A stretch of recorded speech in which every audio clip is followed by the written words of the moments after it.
Okay, y'all, when I tell you we've got royalty in the building today, sitcom legends Coles and Erika Alexander. These are the women who raised us, made us laugh, and made us feel seen. You know them from Living Single, and now they're dropping gems all over again with their podcast, ReLiving Single. Let's take it back to Brooklyn in the 90s. No social media, just appointment TV, baby. This episode is brought to you by Airbnb. 'Tis the holiday season, y'all. From spacious retreats in dream locations to their guests' favorite, most loved homes. Perfect for family gatherings. Airbnb has amazing stays for every festive escape. Now, let's start the show. Hey, y'all! Hello, Keke! Oh my God, Coles, Erika Alexander. I mean, I love y'all so bad. I was saying I got to come on the podcast, ReLiving Single. We'd love to have you. We're going to have better snacks because the snacks are wonderful. So they really have the spread. We're going to have and the lights, too. I'm so glad that they took I care took of pictures y'all. to show them. Yeah, because I plan to take it to our crew and say, why? What's up? I'm living for you guys being here. I'm excited because you did the questionnaire. You know, we've been doing this Baby This Keke Palmer questionnaire so I can see how you guys, what the vibe was y'all came in here with. So I'm going to start with Kim first. The pre-show pull-up. Today, I'm giving secretly chaotic joy and sleepiness. Yes, welcome. So welcome to menopause. You'll all get there. I was just about to ask, sleepiness, is it because you actually didn't get any sleep? A lot on the mind? Menopause. And I've been forgetting to do my estrogen thing. Like a couple of days in a row, I didn't rub my estrogen gel, and then I woke up in a pool of sweat. Wait a minute, so there's a thing called estrogen gel. Oh, yo, there's estrogen. You don't put it in your vagina? Oh, you can. Okay, but You can put it in. You can, but you chose the gel? You can. I do both. My boyfriend's younger than I am, so there's an estrogen gel for estrogen. Actually, a pellet for insertion. There's a gel that you can put on your thigh. They can also put pellets in your booty. So what's the difference? Because I'll be honest, I had to go to the doctors. In my butt.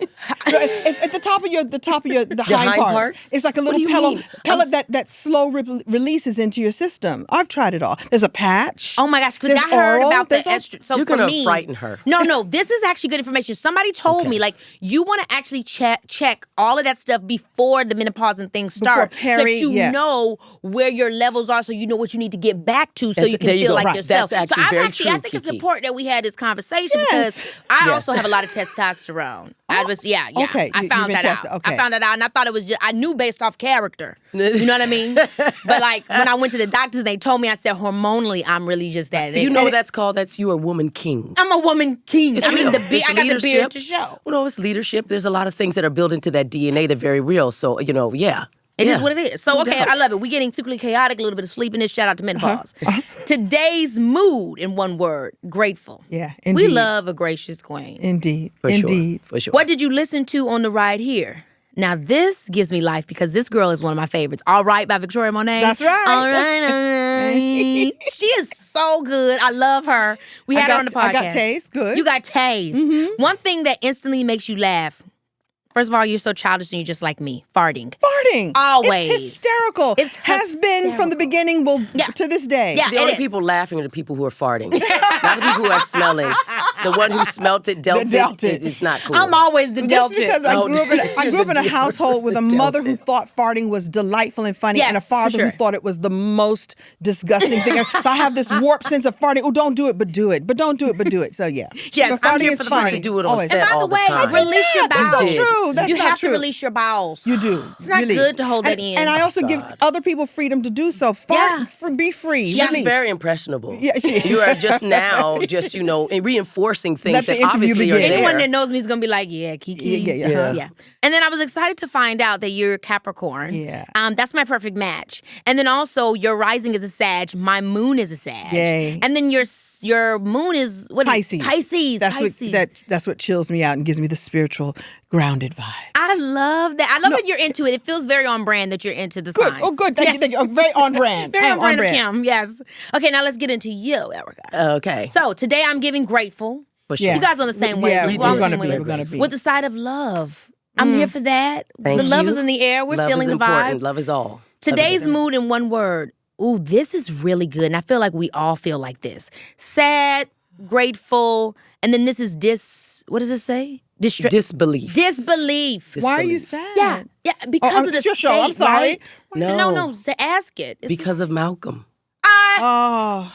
Malcolm Jamal Warner. Rest in peace, Malcolm Jamal Warner. I was devastated. I just was talking about that before you guys came in. Turning into, somebody sent me a text, and I looked and it said Malcolm, and I said, oh God, I don't even want to open it up. And I'm sorry. We just found out, and I actually said to my beloved, like, let's not tell Erika until we leave. Because you guys probably know him. Yeah. Well, I worked with him on The Cosby Show. I was Cousin Pam. Oh you know, it's funny because he was playing older than me, and he is younger than me by a year. Oh, wow. So all of those things were being negotiated because Cousin Pam was younger than Malcolm. So when I see him as somebody who, you know, I'm acting my age. Yeah. But then he was also a bear, and he was smart, and he was good. And when I say that we've lost a light, that brother was good. So I'm just trying to just stay into love and grateful disbelief, but also to say that we are here, and it's surreal to be in this space doing this and thanking this great, iconic young man who grew up in the business and is now gone.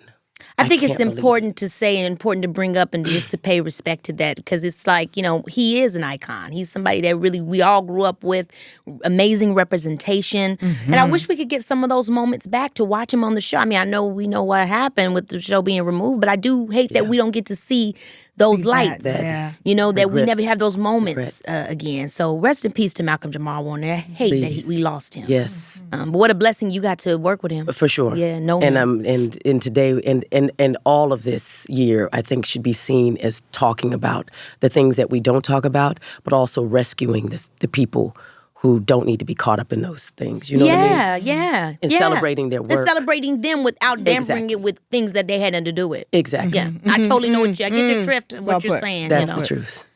Okay, let's go to one thing that instantly makes you laugh. That's a great way to come back into getting the laughter.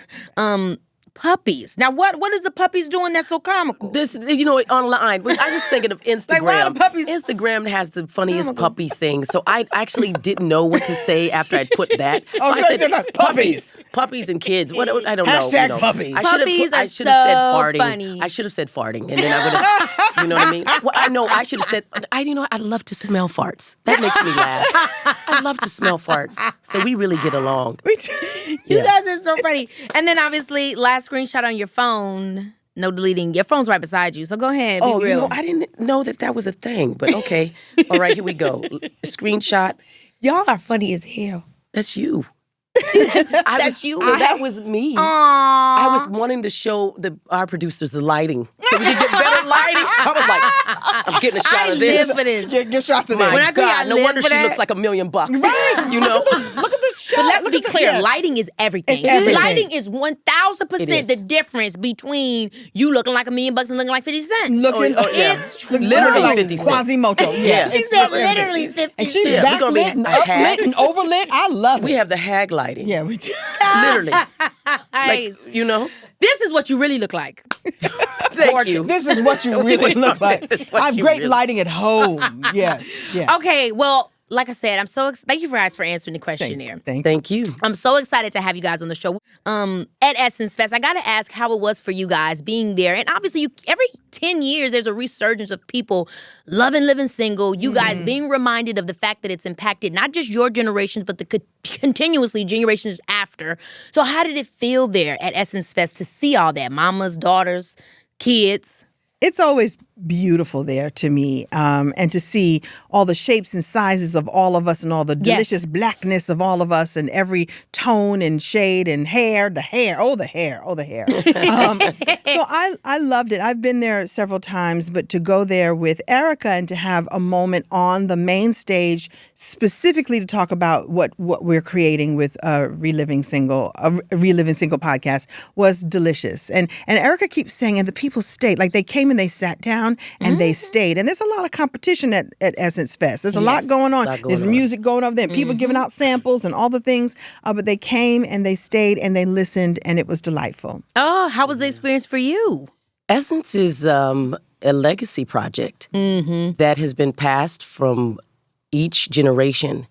And it's also, you know, in transition from itself because it's competing not only with, all the different players, but also the different channels, the internet, and all those things. But we can come together in person and actually have a silent conversation and a vibe and sort of know that you're talking to all your people. You don't have to explain yourself. Yeah. Where else can Black women do that? You tell me. En masse. Now, I know Mary J. Blige has something. You're creating a whole world. But you're just talking about the legacy of what Essence always was and how it's continuing to try to maintain that. Right. And in one of the only ways that we really meet IRL. Most of the things are digital, is we don't get it IRL? In real life. Okay, thank you. Yeah, I went digital with my dialogue, and I lost digital with my dialogue. Dialogue was some kind digital. of translator. I should have said in real life. It wasn't hard to say. I don't know why I didn't do that. Yeah, but you know what? That's what you created though. With Keke World, the Key World. That's real. But that's. To me, each generation creates that, but getting in person is it because that's when we can sort of, breathe and do our thing. I couldn't agree more. I was really very proud that we had something to actually show them that they knew. Now, this is 30 years that people have been growing up, and then also to connect and sort of say, this is for you, but also we're doing it for ourselves. We have to lay down a template, a blueprint to show people what we've gone through, but also to create a new narrative. I know you're into narratives. Otherwise, you get hijacked. You do. So that's what Essence is about, is always trying to find a way to create narratives. But Black women often don't have platforms for it. And I love what you said about this when we're talking about the ReLiving podcast is, what is the narrative? Us learning the stories behind the stories, the moment, the time, and the era. And from the people that were a part of it. I mean, you guys are best friends. You're best friends on the show, but you're best friends in real life. When did it become like that realization that, oh, no, we sisters for real? Was it during the show? Was it after the show was already off the air? When did y'all realize that it was like, yo, we family? I always say that I fell in love with Erika right away. And I thought that she was outspoken and sort of, unusual and walked and talked and was different than other girlfriends I had. And so I immediately was like, ooh, she's going to be my friend on the show. I just liked her. It was an instant thing. It was an instant thing. I don't think she felt that same way about me. And I love to tell the story. I love to tell the story that we were a couple of weeks and there's 9 years difference. Erika's 9 years younger than me. So there's a young woman giving me the what for. I'd been lies, trash, and garbage, but go ahead. Baby, this is Keke Palmer, yeah. I just had the most incredible time in Chicago, and I cannot stop thinking about it. I just hosted my debut Airbnb original experience, and honey, it was absolutely everything. Let me set the scene. One amazing Chicago kitchen, me and my pops bringing the energy, the coolest people ever, and a local chef who was straight fire. Okay, we weren't just cooking. We were creating magic, making memories, and filling that space with so much laughter and love.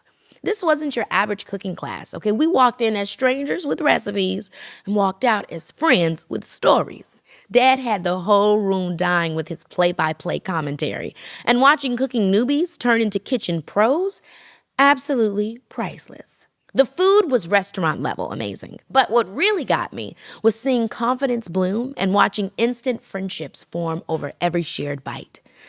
Some of life's best adventures happen in the most intimate setting, and you can find them through Airbnb experiences. I've been chatting about some things going on behind the scenes and about someone in particular. And I remember the day we were walking across the lot, and it was early on. It was maybe third or fourth episode. And she stopped me and she said, I'm going to have to stop you here. I think we're going to be working together a long time, and I really like you, but I'm not a gossipper. I don't gossip, and I won't. I cannot engage in the gossipage of it all. And I like you. We're gonna be together. And I just think that is not the most healthy way for us to proceed in our friendship and in our working relationship. Oh my God. And I was like, oh God, who's this 23-year-old girl telling me what? And she was right. And then 2 weeks later, we went back to gossiping. But it's a true story. You know it. But she let me know, and that I could trust this younger woman to say to me, hey, wait a minute, we're going down a road that's not going to be real cool, so let's check it. And we checked it. We checked it out. We checked it out. But sometimes you just want to, we just did a show on gossip. One of our episodes was about gossip. And I think gossip is really, I needed to have a way to vent and go like, I'm seeing this. Are you seeing this too? Because I respected you. So and also, it's been downhill ever since. But anyway. I love what you said about gossiping, though, because I do like to gossip. And I think that, you're just checking in. I feel like just saying, hey, are we clocking the same tea? And just getting, now, I don't want let's not be messy with it. No, let's I didn't not share mess with nobody's life up. Let's not go make it a scene. And they weren't rumors or lies. Yeah. Well, you just said rumors, lies, and trash. It was just like, I'm seeing this as this don't seem right. And what do you think? Lies, so who was it about? And garbage. That I was lies, trash, and garbage. Okay, fine. No. So who was it about? I will never tell. I will never and tell. I can't even remember. You know what? I do. The thing is that she's, as you see, a force of nature. We're next to the hurricane here, so get ready.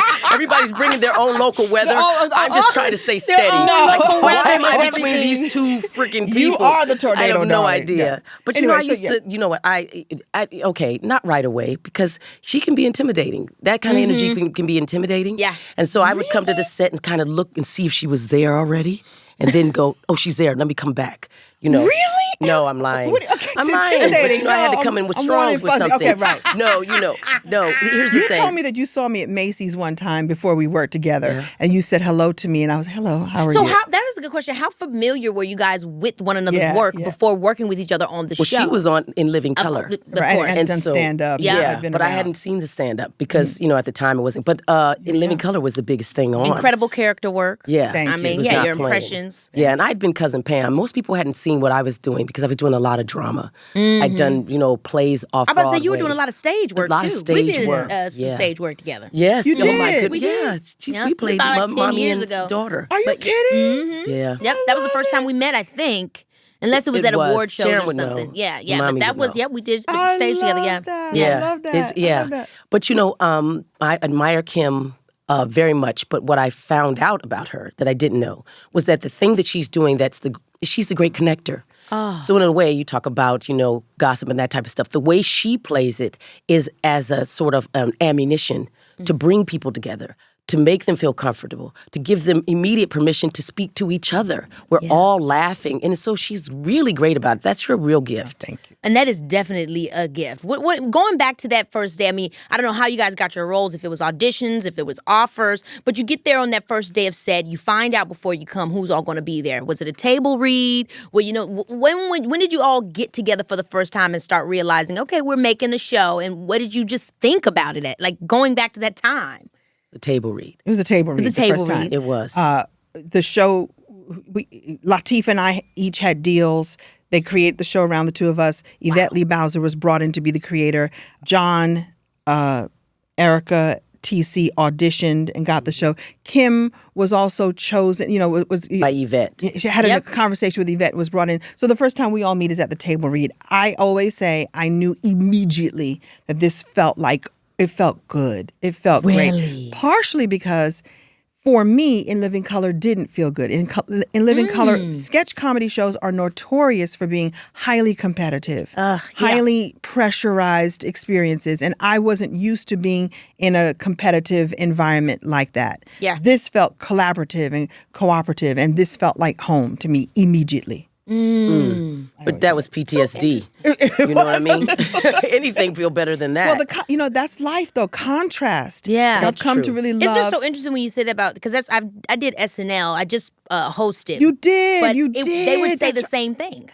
Like there's horror stories of sketch with that. Yeah. What is and my thing is, it seems so counterproductive, because how do you create such great material in that environment, but yet somehow people do, and people did. Mm-hmm. Yeah, it's you interesting. Have these genius, like Lorne Michaels, I think created it's just what you do is you shake it up and you make people really work for it. Is that what happened? Because you can tell us. Well, she actually said it exactly right. With Lorne, he's very much like, no. Go back to the drawing board. This is what he doesn't necessarily overly influence the artist's creativity. And I think that's probably purposeful. Like, you had a voice. Tell me what your voice is. But he's going to challenge it, and he's going to ask you why. He's going to continue to push until it makes sense to him. If it doesn't work, then he's going to be like, you need to go back to it. But that's actually what a great leader does. Like, well, what else you got? How can we make that better? Because you still got to let them have their voice. Right. Otherwise, you don't get anything new, no interesting material. That's what true. did you feel like you took from that experience that helped you with Living Single? An appreciation of others' talents. I'm a stand-up comedian. And stand-up is a very singular sport. And although I had a tribe of other comics that we all, performed together, you're still on stage by yourself. I grew to appreciate watching others develop. Like watching Jim Carrey create was magnificent. What type of watching dude Tommy was he? Davidson create. Tommy Davidson. Sweethearts, kind. Jim was quiet and genius at the same time. You just watch him take something and go, I'm going to fold my body in half now. Like, what? What just Why happened? was that the choice? Right. And it was Freedom. the perfect choice. Tommy Davidson, watching each Tommy person. Davidson's so incredible. So I spent a lot of time observing others and what their process was. Yeah. And that was valuable. I love that, especially with an ensemble, another version of an ensemble cast. Right. So you coming in, you had just been doing a lot of drama. What was it like for you coming to the show? Was there nerves? Were there excitement? Maybe both. No nerves. No nerves. I'd been on the biggest show in the world, Cosby Show. Yeah. That's nervous. This right here. We were nothing.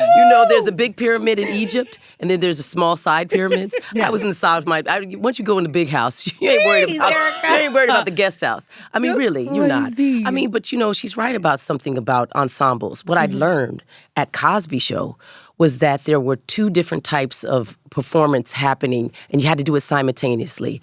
There was.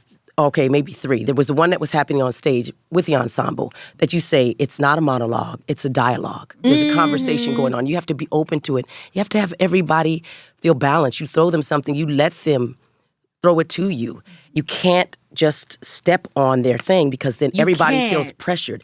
So there's that, and then there's the audience who's going to come in and they're going to add them.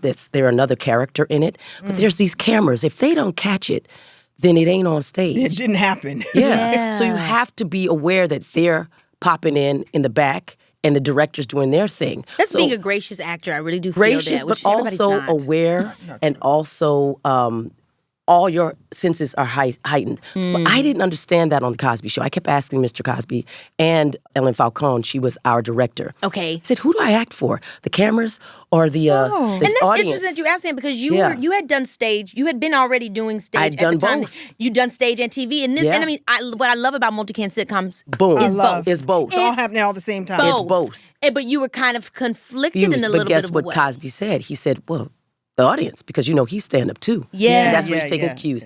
Ellen said, the cameras, make sure that they're watching it.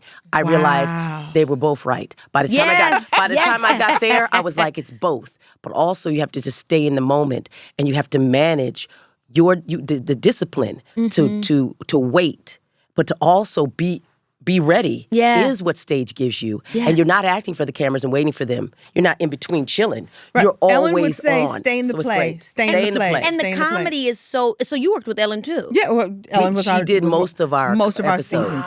Yeah. Wow. So just to that point where you were saying, we're talking about comedy, we're talking about stand-up, we're talking about sketch, but we're also talking about your style of comedy. What did you learn up until the point of going into Living Single, which obviously you're so hilarious on there, about your style of comedy, which is so grounded? That I was funny. I always thought I was funny.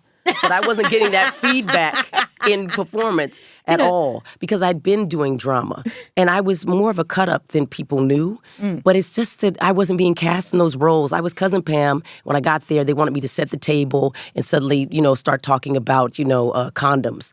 And going, yes, okay, I'll make sure, whatever. I don't even know what that's about. But then here, I'm with people who are my peers. First of all, I needed to be with people who are my peers because you can act and a fool and cut up. It's totally different. Yes. Right. It's so fun. It is. Yeah. There's a competitive nature between peers that's real, but also if there's respect, then you're not, trying to, it's a healthy competition. But more importantly, they weren't watching me. They were watching them. So that's not true. It was true. You say that. That's I know. Now, what do you mean they were watching? Who's the them? audience? Who's them? Yeah, that's what I was saying. Who's them? Coles and Latifah were being watched like hawks. They were not watching me. I was the dark horse in the room, literally.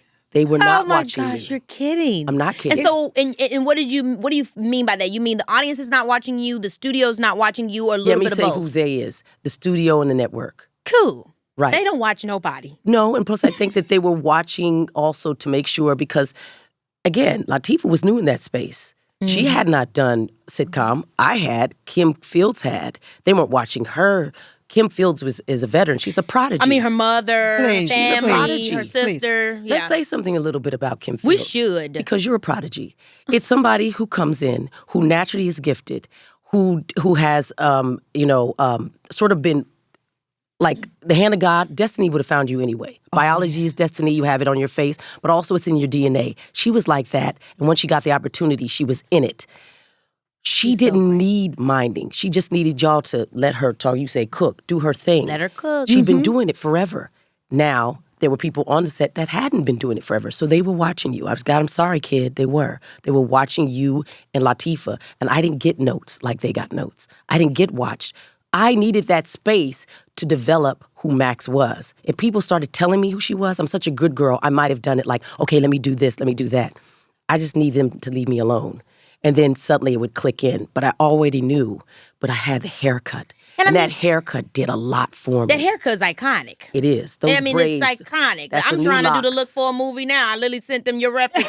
Really? Yeah. That's Deborah Hair. Go to Deborah Hair Bay. She would love to see you. So, Absolutely. yeah, I mean, you know. Do it. But it's interesting. Can I give a perspective and just, we've never talked about this before. So you always say they were watching you, and I never understood what that meant. But here's what's interesting.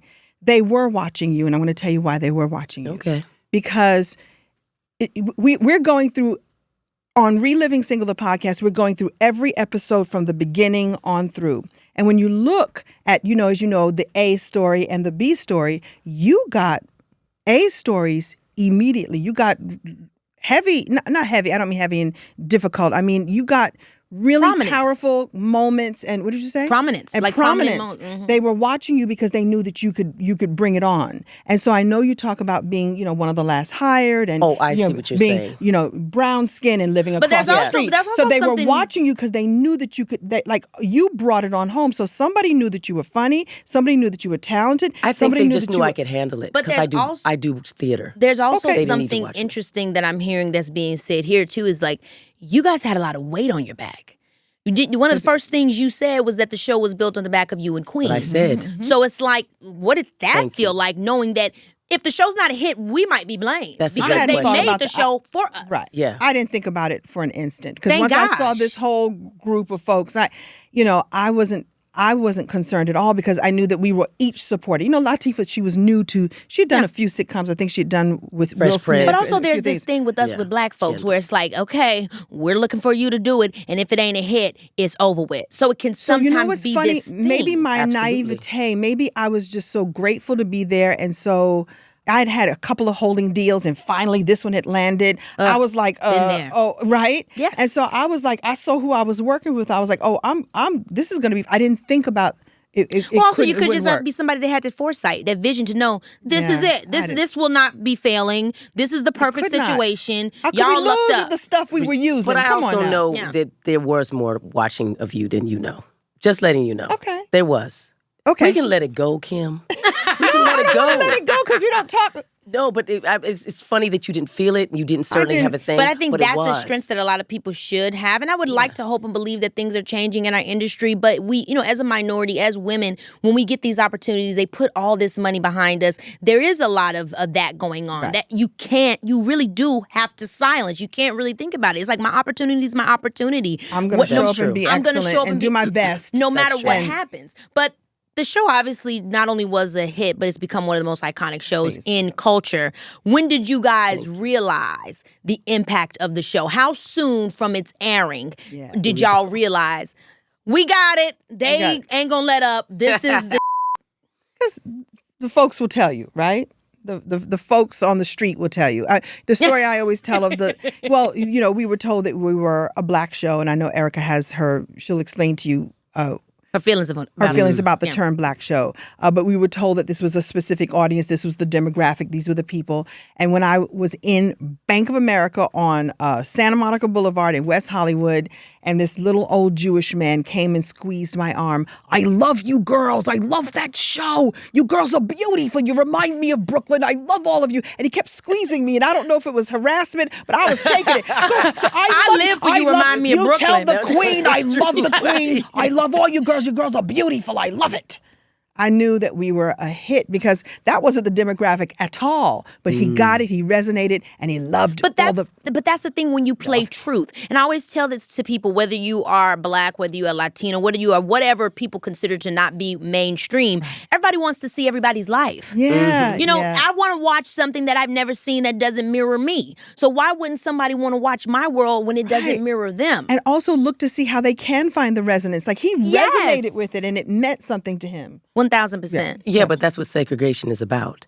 It's about somebody saying in some room who doesn't understand that creativity has no borders. Yeah. And that's why Black people are the biggest culture makers in world history. Because we didn't colonize people's mind. They allowed us in. And that is the power of soft power. The vision that we put out there were from people who were enslaved. But if you look at what we put out there, it was a vision of the future. We're Afro-futurists. And we created America before it even existed.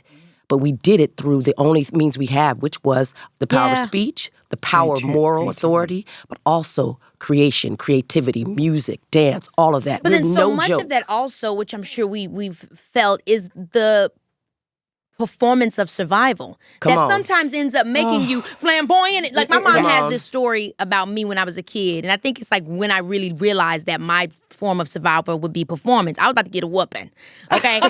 And I was about to get a whooping, and my daddy was like, "So what you?" My mom and daddy standing there looking over me. So what you think need to happen to you? And I said, "I guess I'm just had to get dealt with, like old boy in Friday." And my parents started laughing. I said, "Ooh, no whooping tonight." I guess time to pull out the jokes. So anyway, in saying that, I guess I'm just gonna have to get dealt with. Look. Are you laughing? Are we laughing? You know how we escaped? Am I safe now? Yeah, exactly. And so with that being so much of our culture does come from survival. So we're resourceful if we're nothing else. We're resourceful if we're nothing else. But then there becomes a point where I'm sure as performers we know it's like, hey, what is after that survival? And also when you're representing an array of different Black characters, how are we bringing those nuances to the screen? Because people had not seen the kind of characters y'all play. Like, I'm telling you, your character, Kim, is so important because we don't get to be like that. The awkward Black girl. Yeah, like, girl, that's now we have Issa Rae. Right. Now we have Quinta Brunson. Now we have these types of characters. But that was the first time we seen just like, okay. And it's like we get to be that. We don't have to always, you know what I mean? And we get to see a woman saying, I don't really care about marriage. Men who? Right. I'm here to get this money. I'm here to be this boss. We didn't always see that. So, you know, what was it like for you guys from that beginning of your characters to knowing we have such a long journey ahead of us to bring all these stories to life? Like, how heavy was it for you to take it on? And then how much of it arrived to you through just experience and age? And the age is real. You know, because we learn more. It's true. Okay, changes how we approach it. It didn't feel heavy to me. And again, maybe that's just my way. I don't have, other things have felt heavy. This has not. Yeah. And the weight of it didn't feel like weight. It felt like we're performing, we're showing these characters, we're showing something that has never been seen before. I don't think I ever felt the weight. Maybe I felt the weight when there was a potential that we were going to be canceled. And the audience was like, no, you can't go. And, you know, there was no social media. There was no campaign. You know, you had Tom Joyner telling people to write Warner Brothers. Oh, my gosh, love to this Tom Joyner morning show. It's your way. Don't take me back. Right. And so I felt the weight of people wanting us not to go away. Yeah. But I don't think I have ever felt the weight of the pressure of, you know, how I have to be. Just the pressure of being a Black performer and what are we going to do? Yeah, I feel the weight. I've felt it too. I feel the weight. Because you know what? So I was discovered in a basement theater called Freedom, New Freedom Theater in Philadelphia. And my mother sent me to a 6-week program. In the 5th week, a movie came to town. It was a Merchant Ivory film called My Little Girl. Now, they told us that they needed brown and Black girls, and all of us wanted to audition because why not? And I ended up getting the role. Suddenly, I got a SAG card, I got health care, all that type of stuff. Now, let's talk about weight. Up until that point, my story had been, I was one of 6. I'm the child of 2 orphans. I spent the first 11 years of my life in a hotel called Starlight off of Route 66 in Arizona, from the mountains of Arizona. And my father was an itinerant preacher, Kojic, and my mother was a teacher. Pressure comes depending on how I think you grow up. If you get an opportunity like that, the last thing you want to do is drop the ball. You don't want to make people ashamed. You don't want to make the people who didn't get that role feel like, why did they choose her? And then once that role went further, because the great Pat Golden, who was the casting director, called my mother and said, I think Erika can have a career. She needs a legitimate agent, and got me an agent. And that got me into other doors. Suddenly, you don't want to let them down because they told me, and my mother tells the story, she's here in the studio. She said, we don't take kids. She's a teenager. But the only kid we have is Michael J. Fox, but we're going to take Erika. Now, that's a big deal. And suddenly, not Michael. Everything is weighty. Yes. Because you literally want to perform. You're in the room with Whoopi Goldberg, Jason Weaver's playing my thing. Everything was weighty. And by the way, it's the deep end all the time. It was never like, here's, work it out, learn. It was always the deep end. Cosby Show, first comedy, Royal Shakespeare Company, first tour. You're doing that's Broadway, exactly how it was for me. That's pressure. Thank you. It's the same So childhood, the same kind of thing from a very small town, south suburbs, and not the kind of suburbs that you're looking forward to being Come in. on. The kind that you could have been the city, but you just happen to be rural. Parents, my dad worked a factory job all my life. I remember we say, good morning, Daddy, at 3, 4 a.m. when he goes. He's going all day, coming back late at night, steel-toe shoes, Carhartt before it was fashion. Wow. My mom was a teacher. She was in and out of actually multiple jobs. That woman that's just trying to keep her dream alive, and you're watching her and you're trying to reach her because she's trying to reach herself. Wow. And so that's what it was for me. And then here I come being this entertainer and saying, well, why can't we do the thing? Why can't we dream big? Why can't we follow the yellow brick road? Then we actually go. We actually drive 4 days and 3 nights to California, and now I've got to make it happen. Got to. I've got to make it happen. Yeah. And when I tell you that I made it happen, but what you're Look, hello. baby, this is Keke Palmer. But so much of it came from that same It's thing. in And your it's so DNA, interesting though. how it's You've different. got to. But I'm going to say this. Okay, I'm hearing you all talk. So my pressure so I didn't have the pressure from the childhood stories, from the coming up stories. Yeah. I had a trajectory. I started doing stand-up in 1985. Within 3 years, I was on national TV. Within another year, I was on In Living Color, right? So I had a trajectory that went right? My pressure, my difficult times didn't happen till I was already famous, till I already had tons of money, till I already had all that. So my breakthrough or breakdown or that moment of like, oh, now I have parents who are educated, but I dropped out of college 4 times. My father has his doctorate. My mother's also a teacher. So I felt that my aunties are all educated. So I'm feeling like, who am I to have all of this money and success? And I haven't even finished my schooling, and that's what matters to all of them. They're like, glad you're on TV. My father, until he passed away at 94, was like, so we're going to go back to college? I'm like, Daddy, I don't have time to go to college. I'm on a set I'm a all day. household name. Right, my household name. Like, for him, he's like, but are you going to go back to school? I remember I spoke at a college, and he came, it was in North Carolina, and he came to visit me. He says, they would matriculate you, Kimberly. I'm like, I matriculate. Matriculate took me out already. Right, matriculate. Oh, yeah, Kimberly, I'm sure they would work a program with you. I'm like, yeah, Daddy. And so, so that pressure was to become something that my parents wanted me to become. And so, and I've told the story before of shopping through all of my money because I didn't think I deserved it. So my, that pressure didn't come until I'd already arrived. And it was like, how do I maintain it? What do I do now when they're not calling? What do you do when you don't look like the va-va-va-voom girl? So I felt the pressure too. I just didn't feel it at that time on Living Single, I should say. It came at a different time, and it's about maintaining. I remember seeing Diane Carroll spoke at the Essence, you know how the Essence Women of Hollywood thing, and this is many years ago, and she stood on stage and they were honoring her, and she was like, oh, the maintenance. Like she said, oh, the maintenance. You got to maintain all of this.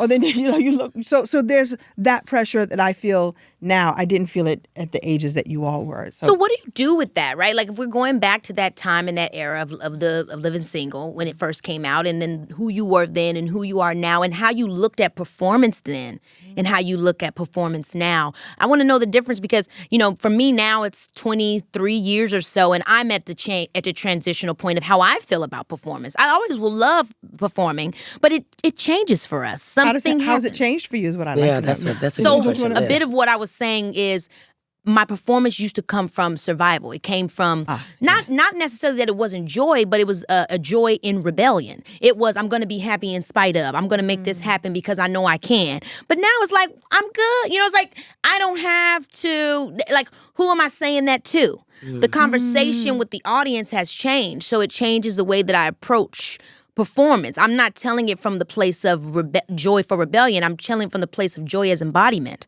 So what does it look like? You know, and how do we move? What changes in the narrative? Now I'm not talking about Keke Palmer is me. Keke Palmer is the product. It's the conversation that I built around something I was trying to say. And now I'm moving into showing you that I was the person behind it all the whole time. And so it's different. It changes. I still love it, but the conversation is different. And so I wanted to know from you guys, as I'm making that transition for the first time, because obviously it happens multiple times. Yeah, for sure. What did it look like for y'all when y'all started having that conversation? So it does happen multiple times. And you don't know when it's going to happen or what shifts. It's inner attention shifts. And it can be out of boredom, growth, and necessity, I feel. And I need to do it is usually out of you're dissatisfied with either performance, or maybe you think, if I shift, will I get those opportunities and that type of thing. So I can tell you that I didn't know how to perform or act. I just knew I did. Yes. And people tell you you're good at it. And then they'll tell you you're great at it. And then they'll tell you, and then I could feel their pressure to be like, oh, she's wonderful at this, watch. And I actually didn't like that scrutiny because I didn't think I did well with their pressure of like, she's going to be great. Because it didn't give me room to make mistakes. So I knew I could no longer have their expectations rule what happened when I got here. In fact, I would have to not ignore them, but I would have to dismiss the results altogether. So then I needed to go in and say, I could fail today, and I probably will, but I showed up and I'm prepared, and I must try something new. I have to wake myself up in the moment. And if I go up on my lines, it's okay. I will find them. If I feel suddenly like my heart be going, I said, I know that's adrenaline and in your sphere, and you can try to come back to yourself. But if I don't, they can't eat me. They can't. I will go home. They can't eat me. That consumption is so real. They can't eat me. And what I needed to know was that no matter what, that I would come home to the same pillow, whatever, and I'd be able to start again, even if I never came back to showbiz. And that was a powerful move because up until that point, I had been performing from this whole thing where she is a child that can do this and watch, she's the wonder kid. And I was like, no, I'm not. I'm a person who knows how to play the piano and I'm good at it.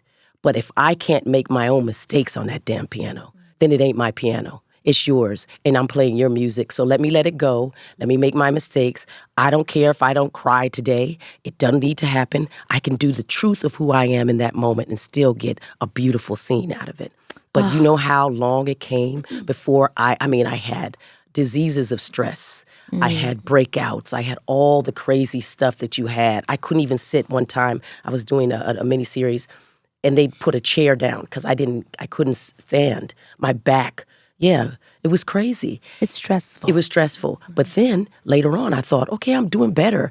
And then I worked with an actor that I admired, and they did something on set that criticized me. No. And I had no idea that person had. I'd given them that power, but I didn't know. And for years afterwards, what did they do? You don't have to tell me the person if you don't want to, unless you want to. I don't want to tell the person, but what happened was... Will you tell us outside? Yeah, I'll tell you. Tell us I'll outside. Gossip. Can you tell really us quickly, the situation? Very quickly. It was a situation where I was on a set that was mostly men. That'll help you. Yeah. And there was very few black people on it. That person and me. And there was a new scene that came in, and this heavy players. And they wrote it for my character, probably because I'd be the one that would squawk the least. Now, at the time, I had a memory that was no joke because we were just doing Living Single. And I looked at the page, thought I knew it, and said, let's do it. The director said, let's run through it before lunch. And me, instead of just reading it like I should have, I tried to pop off with my memory to show people again, this is what, and I suddenly turned and all these famous faces were looking at me and I went cold. It's like I was a ghost. And I'd even had felt my heart's beating 1,000 because I didn't even know what that feeling was. And and he said, "It's okay, darling. Just read the page. You'll have plenty of time for lunch to learn it." And the person said, "Oh, we're going to be here all day." No! How dare you, Let me sir. tell you something. The only black people on that set, and this is the person I admire, and and so I get through it. I grab a PA and I said, "You need to go in my room. We need to run this." I run it. I come in, I got my game face on. That person is there. They're never there because they called them last, always call them last. They're sitting there, and he knows, I've now given up another piece. He knows what he's done. And he says, "Erika, it's just a film, and they got a whole closet of it." I said, "Yes, and they will not be using that on me today." I sat down and I did it, and I landed it. One take Alexander is what I'm going to call you. Well, there were many cameras, so you know, whatever. But that was the problem. I had been known for doing 1 or 2 takes, but I didn't need to be known for that. I just needed to be known for satisfying myself in a scene. Yeah. You get these things. So here I am. I get through it. But then now I'm afraid of sets. I'm literally shaking. And I'm afraid of my memory. My memory, I had no problem with memory. Well, because now you've memory. ingested what everybody said about you, and now that's projected you to believe that you're no longer who you think you are. That's right. Because y'all said I was this, and then now I had one human moment, and now suddenly I'm not this, and now my identity has changed to because myself. that wall That's was right. erected before that person showed up. They put this on you. Right. That person just pushed the last one over. I got to tell you, it took me 10 years or more to feel comfortable on a set. And I still talk my way through it all the time. And that's why I go there and I said, I must live in the moment. I must make my mistakes out loud, and I will go home. But I will not let any one person have permission to do that to me again, because I need to own myself. And if it happens, I'm going to take them aside and say that I'm going to have to do something, because I didn't even know I had the power to. So it's a long way to go to say you can be in the business and think that you've mastered it. You have not. Something else is going to come and undermine it. And just be prepared to know that you can shift, but you've got work to do. Yes. I had work to do on myself. Same. Horrible. I don't remember the question, but It was just like about performance. What has shifted in your what thing? shifted, because we experienced so for much. performance or life or I think for performance, your relationship to performance, why you started performing, and then what it became for you. Because I think the reason why I asked this is because, like I said, I'm coming up against this, right? I'm 32 this year. I've been doing this since I was 9 years old. But I've seen it, right? Like Eddie Murphy, he just started doing movies again after being not doing them for 20 years. Denzel didn't do movies for many years. You see people that have been doing it for a long time, their relationship changes over time. And so I started to feel, okay, I'm having a shift. The first one was for necessity.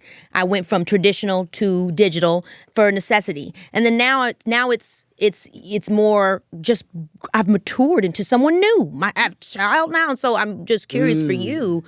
What has the conversation around performance been? Just I'm making y'all laugh on stage to what am I saying to y'all really? Over that. Right. I think after living single, I went into a depression. Number one, I wasn't with my friends every day.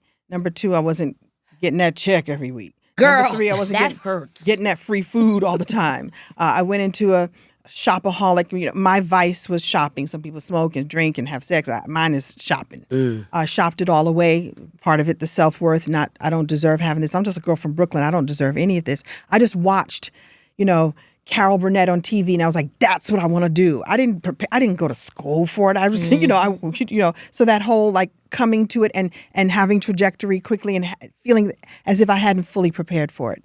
It's not until you get in it and you're given the opportunities that a lot of times I was, it's all, the thing about the business is that even no matter how prepared you are, you're still learning on the job. There are things that they will never teach in a school. You need a camera guy to go, sweetie, step up here and turn your eye this way so I can get you. They're not teaching that. You learn that on the set. Absolutely not. So I'm open to constantly learning, constantly expanding. Robin Givens hired me to do a film, which is hysterical because I did Robin Givens on In Living Color, and it was, it's a sketch. It's not kind. It's not kind, of course. And I remember saying, doing a bit about her on stage, and her people contacted me and she said, I saw that and don't worry, I'm not mad at you. We're going to work together one day. I was like, oh my God, Robin Givens saw. And she hired me I didn't have to audition. She said, you can do this. And it was a dramatic role. I was like, I can't do this.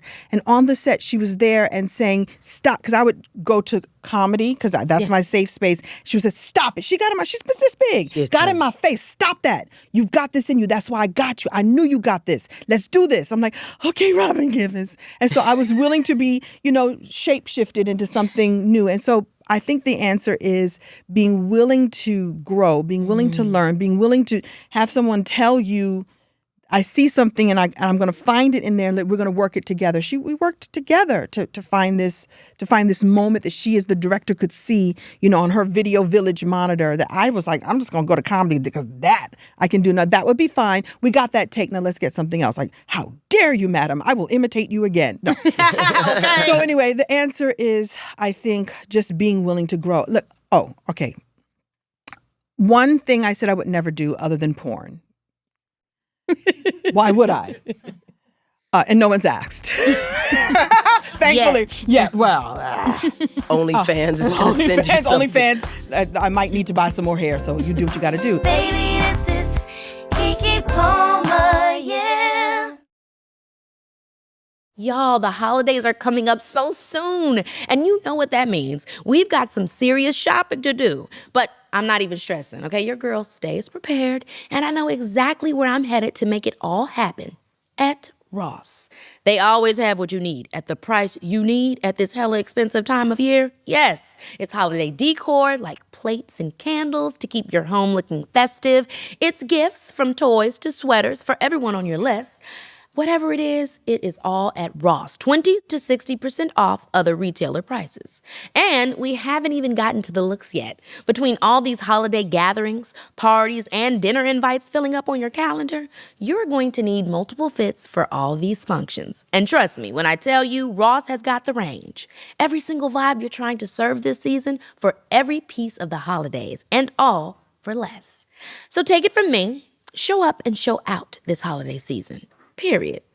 Work your magic with Ross. The magic of the holidays has me in my full festive element. Between turning my home into a winter wonderland, holiday shopping and traveling, I need to show up present and energized for all of these moments. Want to know my secret? It's AG1, this daily health drink that combines all the good stuff. Vitamins, pre- and probiotics, superfoods, and antioxidants in one simple, delicious scoop.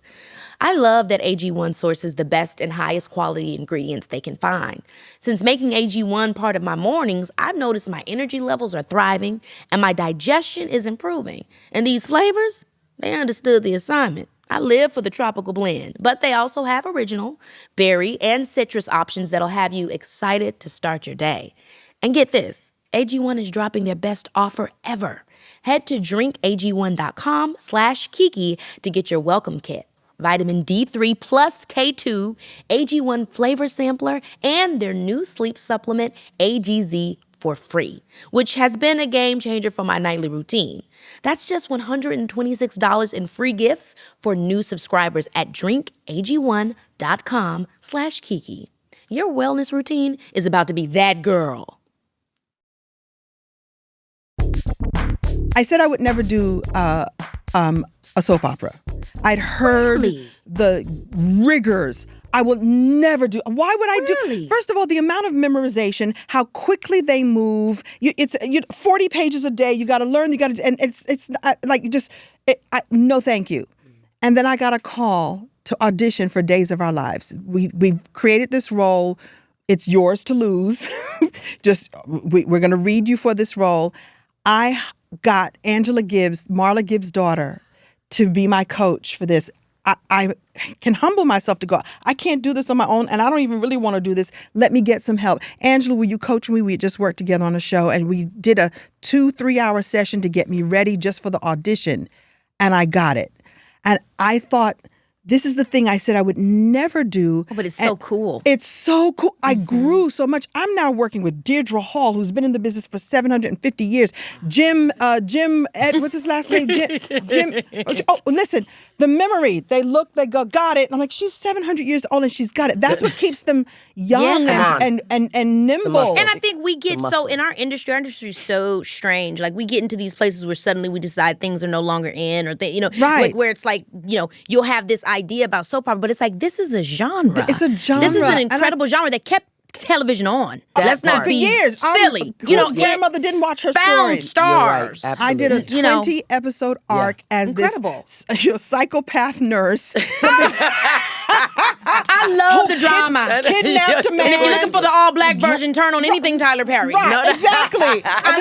This is what he learned. He learned from this genre. It's like, divorced sisters. I was sisters. I love it. A nurse that kidnapped a whole man because her husband had died. A mistake that she had made. They put me in a psychiatric ward. I break out. Yes. Oh, it's great. Jackie Harry, who plays his wife, gets to my slap favorite. me. I had a stunt. Nobody's stunt coordinating for comedians. Kim, we're gonna have to show you how to receive a slap. I'm from Brooklyn. I could do that. How to fall. No. Don't go side. Go down. I'm like, okay. It was fantastic. So what we say no. So maybe the lesson I'm giving here is we say no to things, and those are sometimes the things that would grow us. And I allowed myself to grow. So that's about to answer your question about be open and performance. To say yes, what feels. I felt. I got myself ready for it. And you had false borders.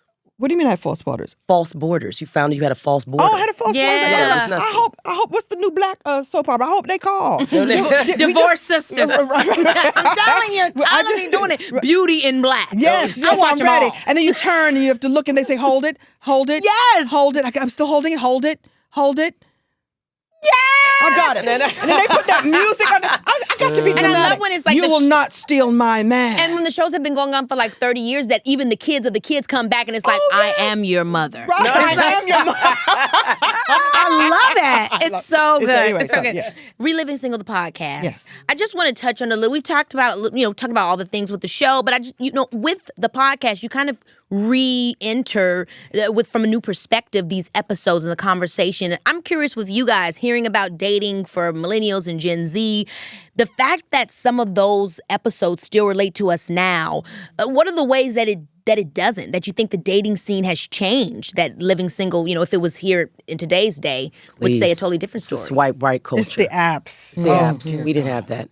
The fact that you can put yourself on display like a department store, catalog is to me mind-blowing. The fact that people would is shocking, but that's the biggest difference. The biggest difference. I think emotion is still emotion. We're still human. And, what matters, you get to decide, whether you want, a husband and a picket fence and 3.2 kids. I think that's still out there, but it's how you meet and how you relate. And the rules, I think some of the rules may have changed a bit. You have, kids who are like fluid, like whatever. Yeah. Next. And there's a freedom in that they find. And I love saying, mind you, I'm a boomer. I'm the tail end of the boomers. Okay. Like I'm going to say, we could still have sex without condoms. Like, condoms were to avoid pregnancy. It wasn't because you might be gone. Right. Yeah. And then, we was the last generation who we're like, oh, we got to wrap it up. For real. Right. Yeah, that was not my generation. Yes. No. That was not my generation at all. No, it's a totally different mine's thing. either. And also the lack of conversation. So people meet people in these sort of false illusions as opposed to meeting them and seeing them over time. Yeah. Which really makes a difference, because that's how, talk about matriculate, that's how you figure out maybe, whether this could work out and there's less, like, people go to proms and they take pictures of themselves. They think they had a great time. And I'm like, you got to dance. You got to dance with each other. These are mating things that... You said they think they had a great time. They took pictures. Yeah, and you got to be passed over, too. That feeling to so be bad. rejected, so-called rejection, is actually building sort of your emotional... whatever. So it helps you grow. It's an experience that you have to have to help you grow. Mm-hmm. Kim said, that you guys were teaching a master class, and we're talking about multicam sitcoms. Some still exist. It's not as popular of a thing, as it once was. But when you're thinking about entertainers today, what do you think that they could learn, or what's something different, that you guys were doing that you would want to teach the next generation of entertainers? 1,000 things. To read. People don't read enough. They don't read, so they don't think right. Actually, reading teaches your mind how to see, not only see senses, but communicate, but also how to speak. You have to read. You can't just regurgitate. And this is not enough.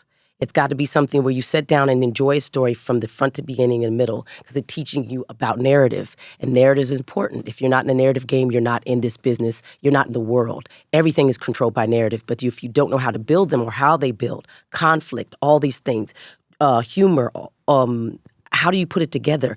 How you need complications and reversals and all those things that writers do, and now this stupid AI does. But you can teach yourself, just read. It's so true. I was realizing with myself that one of my favorite literary devices is embedded narrative. And as I've gotten older, I realized, first of all, I realized that that device is embedded narrative. I've realized what embedded narrative is. And then I was like, the first time that I saw that was in the Bible. Come on. And I was like, oh my gosh, it's so interesting where you find your language for storytelling and narrative and bringing something back to a big idea. And I was like, wow, that's how I was reading. That's what I was learning. That's how I was understanding what story was and what narrative is, just not just from TV and film, but human life. Right. Experiences. So it's so true. Whatever you can read, it really changes the way you see things. And can I say just really quick thing? Narrative's so strong, and it can be done in such a small thing that can change people's habits or make them feel like they're doing things they're not. CP time should not exist. Color people were not the people who were late. But we adopted it, so we suddenly got, I'm on CP time. I said, what black person did you ever see in the 60s or 50s or whatever that were late? Could be late. What it should be in, the darker the skin, the earlier in. That's a new narrative. Now, wait a minute, darker the skin, the earlier in? The earlier in, yeah. Did you do that today? I actually did that a few months ago because I realized we need the earlier in with investment, the earlier into work, the earlier in. Get that in now. The darker the skin, the earlier in. Forget CP time. CP time is a propaganda by white people that told us, you lazy Negroes, you come in late. I'm not laughing. It's the way you're performing it. It's true. CP, I'm not laughing. Eyes here. Oh, eyes. We didn't do CP time, so I don't say it. The darker the skin, the earlier in, I'm never letting go. Do it. Here's what's funny about that, though.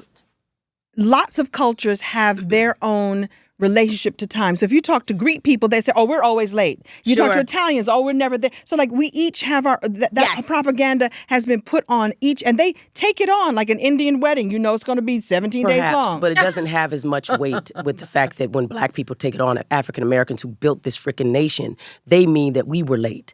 That CP time. And I'm saying that we need to start putting, in, especially in young people, things that are empowering. And not be like, I was on CP time. No black person can win in this world. I think the big thing, too, is just nuance, right?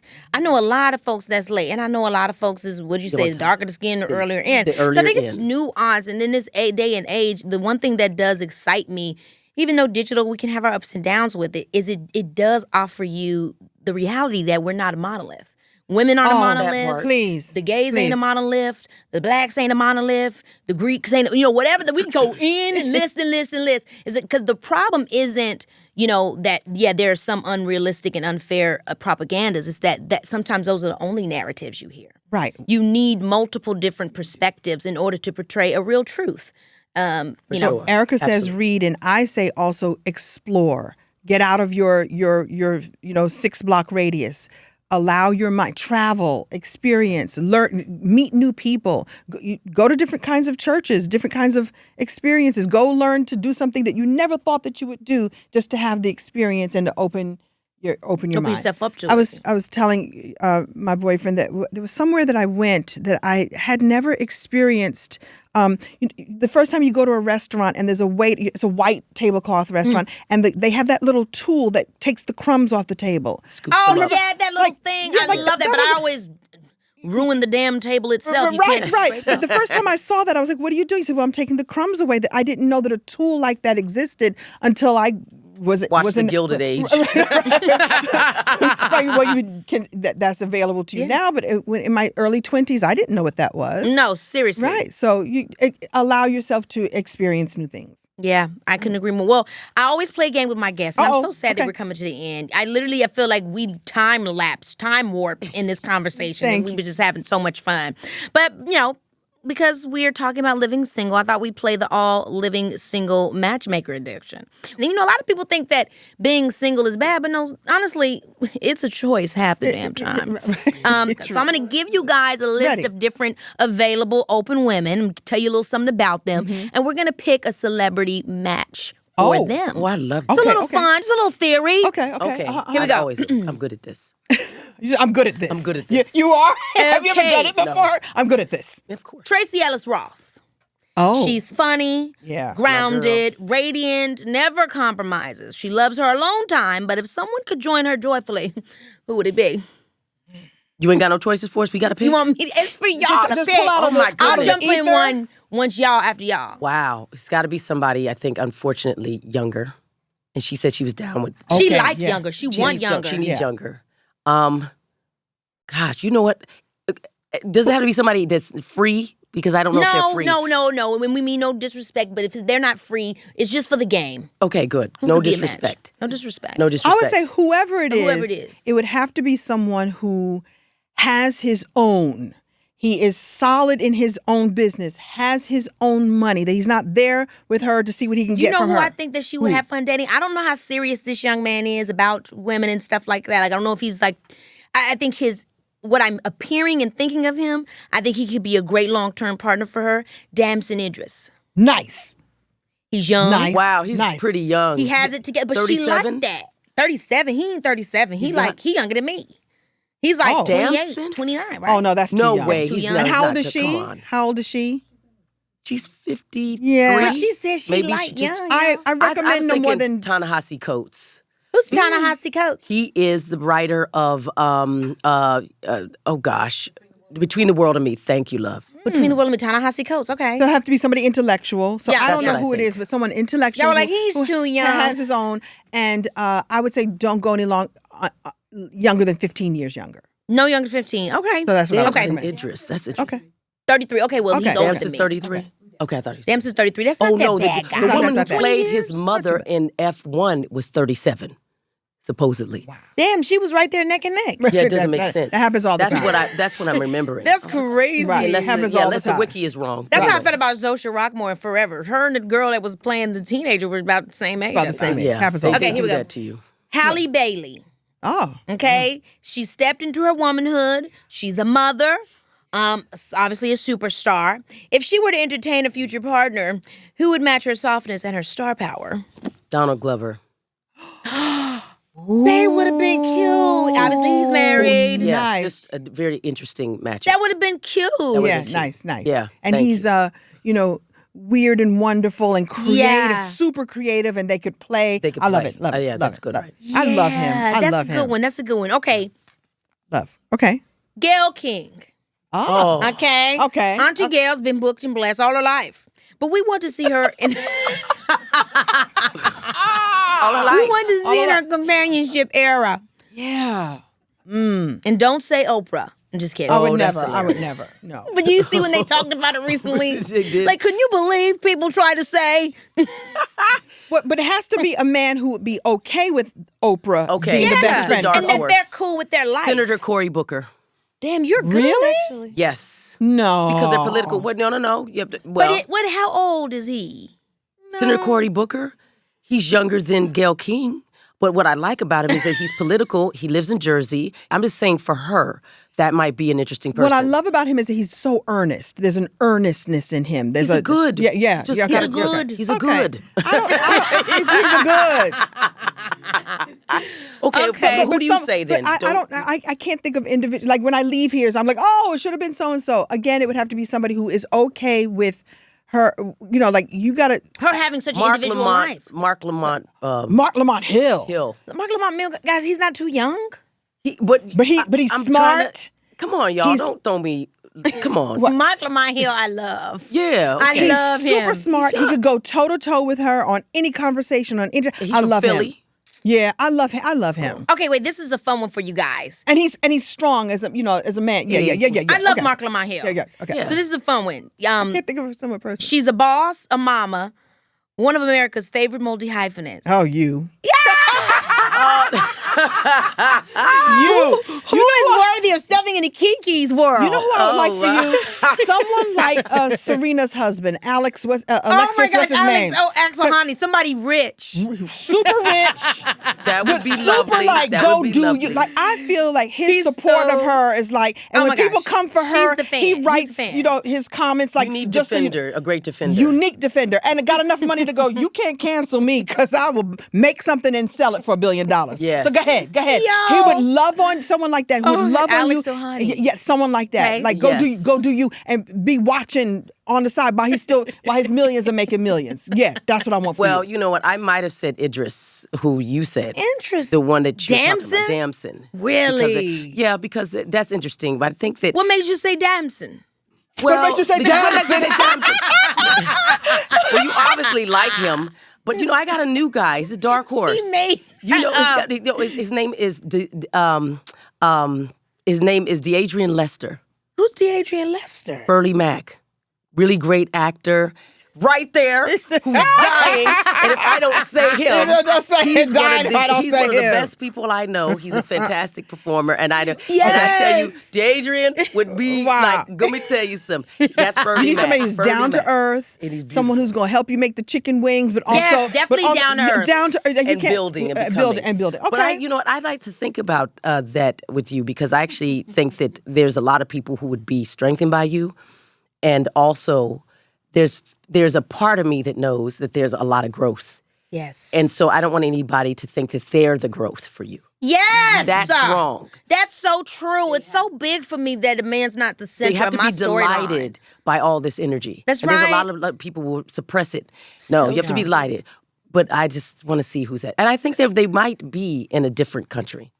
yeah. Oh yeah. That's Everybody always says so, stuff like Something that. international. There's a couple on I see on the show's social medias. I don't know their names or anything, and she's so funny and so wacky, and she dresses up in outfits. Christy. And, is that who it is? And he her is name? so Yeah, I know and who she that walks in Her husband's a chef. I think that's Yes. them. She'll They're walk very in like awesome. a lamb suit, and he just cracks up. Like he's Yes. so delighted by Gotta her. be Like delighted. there you go again. think the person Someone is like too that. much. Is that who it is? Like Yeah. he's so delighted by her every day. Like you got me again. Like I want somebody who would just be your You support have to that laugh way. at my jokes. Yeah, It's yes, so yes.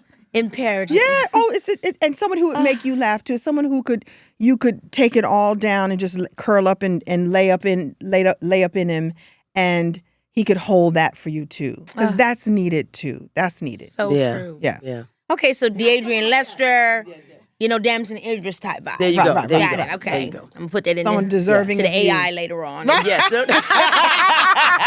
Well, thank you We guys just so talked much. I don't know this man. I feel sorry for this man. man. I don't know. I've never seen this man before. Keke Palmer, thank you. Let me Thank tell you you so much, something. You're a Erika. breath of fresh air. Oh my You Always have have been been. this whole time. You give off not only a vibe that's inner and outer, but you live out loud and you live in a space where we get to. Did you show us how high up is as you're climbing? So thank you for that. And I love you to death, and so really happy to see you in this world being so wonderful, but also the sky's the limit. Thank you for, profiling, having us on your Guys, show. I love you guys. And you don't. I know that you're not fearless, but you. Come on. You couldn't be fearless. You couldn't even do this if you didn't know what the parameters were and what was at stake. And yet you are who's Come that? here. Who's that? That's Hello? the baby. That's your baby. Come boo.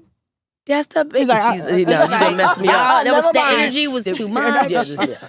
Anyway, Leo. you show us, like you said, she shows us how high is, but also you're doing this courageously and beautifully. And thank It you. means the world to me. I've always looked up to you both. Always been a fan of your work, and I'm just so glad. Hopefully, we all get to do something at some point That would again. be I've been awesome. hoping to do Love to something play. with you. We, So we gotta we're add gonna Kim make up in it there, happen. too. Absolutely. And by the way, congratulations on, with SZA. Oh, thank you. One of them days. We got two. Another It's one. One of them days. With Macro, Charles I King. really and them. want her to do Are you that gonna do it? remake. You're gonna with do a me. second girl? Oh, Yeah, and I too. think that It's me and huge her hit. would do so cute if we did one of them. That if we did like a little, she could make it very SZA. Once and days. Once and days. You know how she do. We wanted you to win. We were in the movie theater going, I want him to win. I want him to win. Yes. Congratulations. Thank you, guys. Congratulations.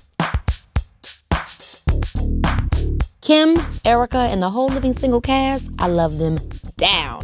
They were trailblazers. Single, smart, stylish Black women living their lives authentically and unapologetically on TV. And they've thrived in this industry with so much grace and power.